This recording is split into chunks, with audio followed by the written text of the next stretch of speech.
इचलकरंजीत Shivrana youth force बहुउद्देशीय सेवाभावी संस्थेच्या वतीनं आदि अनादि अनंत सनातन या विशेष व्याख्यानाचं आयोजन करण्यात येणार आहे.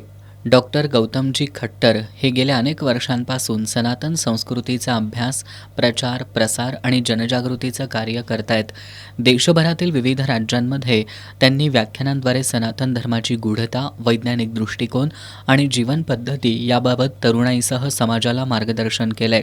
आदि अनादि अनंत सनातन या व्याख्यानातून ते सनातन परंपरेचा उगम, तत्त्वज्ञान, आचार, धर्म आणि आधुनिक विज्ञानाशी असलेलं नातं यावर सखोल मार्गदर्शन करणार आहेत. येत्या रविवारी सायंकाळी 6:30 वाजता श्रीमंत ना. बा. घोरपडे नाट्यगृहात हे व्याख्यान होणार आहे, अशी माहिती संस्थेचे सल्लागार अरविंद कुलकर्णी यांनी दिली आहे.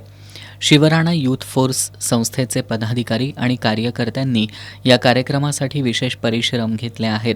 शहरातील नागरिकांनी मोठ्या संख्येनं उपस्थित राहून या विचारमंथनाचा लाभ घ्यावा असं आवाहन संस्थेतर्फे करण्यात आलंय. या पत्रकार बैठकीला सनात कुमार दायमा, सागर लखोटिया, राहुल बाहेती, सौरभ काबरा आदी उपस्थित होते.